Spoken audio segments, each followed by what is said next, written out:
یره کله چې تاسو دا وظیفه کوئ که نه نو الله جل شانه به تاسو د دشمنانو د شر نه محفوظ ساتي. هر څومره دشمنان چې وي که نه نو الله جل شانه به تاسو د هغوی نه محفوظ ساتي. بعضې دشمنان داسې چې هغه ډېر زیات شریر دشمنان وي.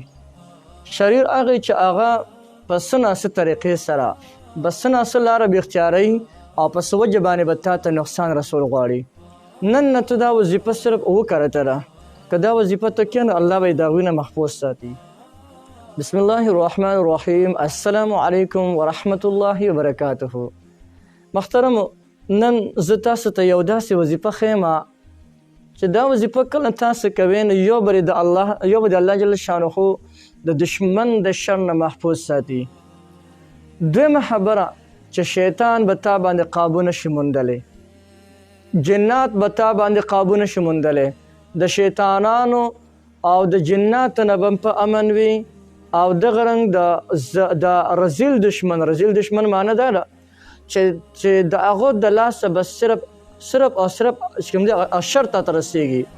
د هغې دشمن نه به هم الله جل جلاله محفوظ ساتي. یو داسې زبردسته وظیفه ده او هغه وظیفه ده بسم الله الرحمن الرحیم لا حول ولا قوة الا بالله. بعضې ملګري داسې وي ولا حول ولا قوة، خو دا ټیک نه دی ښه. داسې به وایي بسم الله الرحمن الرحیم لا حول ولا قوة الا بالله. صرف دومره ده. د دې وظیفې تعداد هم درته ښیم، طریقې هم درته ښیم چې تاسو به څنګه کوئ دا وظیفه. سحر او ماښام ډېره لږه وظیفه ده، دونه وظیفه ده چې په 15 سکنډو کې دا وظیفه کېږي. 15 سکنډه دې دپاره صرف د ماښام وباسه، 15 سکنډه صرف د چې کوم دی سحر وباسه او دا وظیفه چې کوې نو یو به درته ډېر لوی اجر میلاویږي. بله خبره چې د شیطانانو پیریانو به ته چې کوم دی بلکل په امني او دشمن به تا ته هېڅ نقصان نشي رسولی. لکه بعضې کسان هغوی داسې وي چې هغه د پټې جامې دشمن وي، یا خو د ښکاره جامې دشمن هغه تا ته معلوم دی، ما ته هر شي ته معلوم دی. بعضې د دغو د پټې جامې دشمن وي.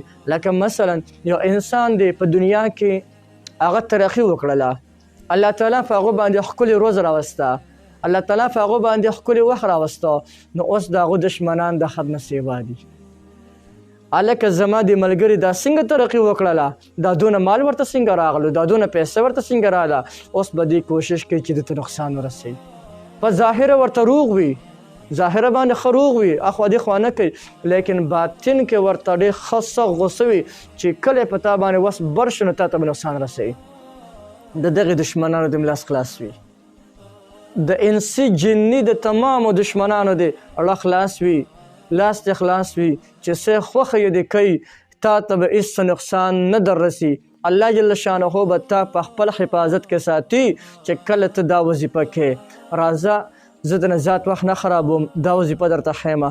وظیفه دا ده بسم الله الرحمن الرحیم لا حول ولا قوة الا بالله. اسانه وظیفه ده. د دې وظیفې کولو طریقه دا ده چې دا وظیفه به سحر 9 کرته کې، سحر منځه نه پس 9 کرته، او د ماښام منځه نه پس به 9 کرته کې. دا وظیفه سحر او ماښام 9 کرته کوه. الله به دې د انسي جني یعنی د هر قسم دشمن نه به دې الله جل شانه محفوظ ساتي. نو یو ډېر زبردست وظیفه مې درته وښوله چې دې نه تاسو هم پیدا غشتلی شئ، هر څوک ته پیدا غشتلی شي، تاسو نور وروڼو ته هم دا چې کوم دی وظیفه ښودلی شئ چې هغوی هم د دې نه پیدا واخلي.